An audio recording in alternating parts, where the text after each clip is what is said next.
കല്ലൂർ സ്റ്റേഡിയത്തിൽ പരിപാടി സംഘടിപ്പിച്ചത് സുരക്ഷാ മാനദണ്ഡങ്ങൾ ലംഘിച്ച് സമഗ്ര അന്വേഷണത്തിന് GCDA പരിപാടി സംഘടിപ്പിക്കുന്നതിൽ NOC നൽകിയിട്ടില്ലെന്ന് ഫയർഫോഴ്സ്. സംഘാടകർക്ക് വീഴ്ച ഉണ്ടായാൽ ശക്തമായ നടപടി ഉണ്ടാകുമെന്ന് മന്ത്രി പി രാജീവ്.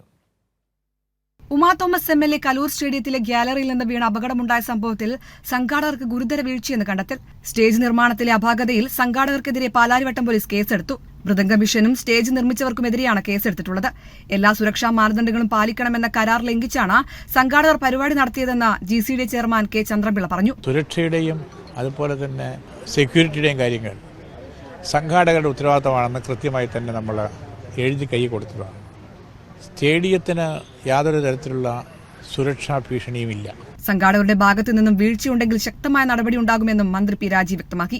ഇന്നലെ സംസാരിച്ചപ്പോൾ നമ്മളിപ്പോൾ അതിൻ്റെ സമയം ഗൗരവമായ ചില പ്രശ്നങ്ങളുണ്ട്. പോലീസ് ഇപ്പോൾ കേസ് രജിസ്റ്റർ ചെയ്തിട്ടുണ്ട്. അപ്പോൾ അത്തരം കാര്യങ്ങൾ പോലീസ് അന്വേഷിക്കുന്നുണ്ട്. ഗൗരവമായിട്ടുള്ള അന്വേഷണം തന്നെ സർക്കാർ ഉദ്ദേശിക്കുന്നുണ്ട്. പോലീസ് ആ അന്വേഷണം തുടരുന്നുണ്ട്. വീഴ്ച ഉണ്ടെങ്കിൽ അവർക്ക് ശക്തമായിട്ടുള്ള നടപടികളും സർക്കാർ സ്വീകരിക്കും.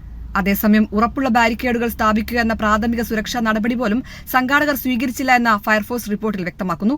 അതിനിടെ സംഘാടകർക്കെതിരെ ഗുരുതര ആരോപണവുമായി പരിപാടിയിൽ പങ്കെടുത്ത കുട്ടിയുടെ രക്ഷിതാവ് രംഗത്തെത്തി. ഗിന്നസ് റെക്കോർഡ് ലക്ഷ്യമിട്ടുകൊണ്ട് കേരളം നടത്തുന്ന ഒരു പരിപാടി എന്ന നിലയിൽ ആ ഒരു വികാരം ഉൾക്കൊണ്ടുകൊണ്ടാണ് നമ്മുടെ മക്കളെ അതിലേക്ക് വിടുന്നത്. ഡാൻസ് സ്കൂളിൽ നിന്ന് ഗ്രൂപ്പായിട്ട് പോകുന്നവരോട് 3500 രൂപയാണ് വാങ്ങിയത്. രജിസ്ട്രേഷൻ ഫീ ആണെന്നാണ് ഇവർ പറഞ്ഞത്. ഇവർ മൃദംഗനാഥം എന്നാണ് ഈ പരിപാടിയുടെ പേരായിട്ട് പറഞ്ഞത്. പിന്നെ മൃദംഗ വിഷൻ എന്ന് പറയുന്ന ഒരു കാര്യമൊക്കെ ഇന്നലെ നമ്മുടെ ശ്രദ്ധയിൽപ്പെടുന്നത്. അപകട സ്ഥലത്ത് GCDA എഞ്ചിനീയർമാരും ഫോറൻസിക് വിഭാഗവും പരിശോധന നടത്തി. കൈരളി ന്യൂസ്, കൊച്ചി.